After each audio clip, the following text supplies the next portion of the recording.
Chers amis, bonjour et bienvenue dans une nouvelle capsule de Ciné BDLité. Aujourd'hui, nous allons parler d'un type d'art qui est l'hyperréalisme. L'hyperréalisme est un art qui est extrêmement moderne. Prenons le garçon à la grenouille, cette sculpture monumentale qui représente un jeune garçon qui tient une grenouille dans la main.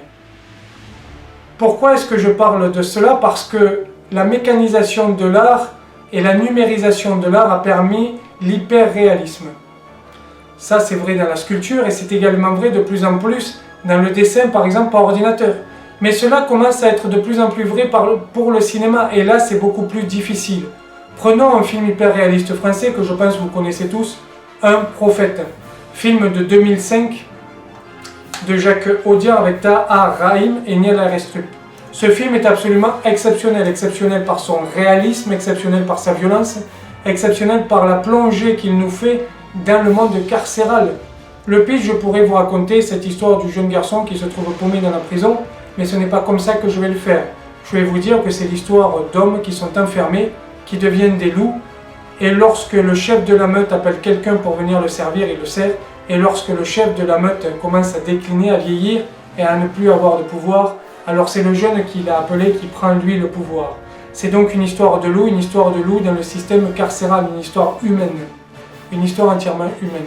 C'est de l'art hyper réaliste. Le cinéma se met de plus en plus à l'art hyper réaliste. Je trouve que c'est une bonne chose, même si on perd peut-être dans l'imagination. Si ce film a eu un très gros succès, c'est par rapport à l'hyper réalisme, à ce type d'art-là. Bien évidemment, lorsque l'on parle d'hyper réalisme au cinéma, le plus souvent on pense à des films de guerre. Je vais penser par exemple ces derniers temps Fury, à Démineur, à Il faut sauver le soldat Ryan, ou même à Stalingrad d'ailleurs. Film français qui est absolument excellent et exceptionnel. Tous ces films montrent la guerre de façon hyper réaliste, même si la scène de mort dans certains de ces films ne valent pas la scène d'égorgement dans celui-ci. L'hyperréalisme est donc un type d'art dont le cinéma se prend de plus en plus pour le meilleur et pour le pire. Pourquoi est-ce que je dis pour le meilleur et pour le pire?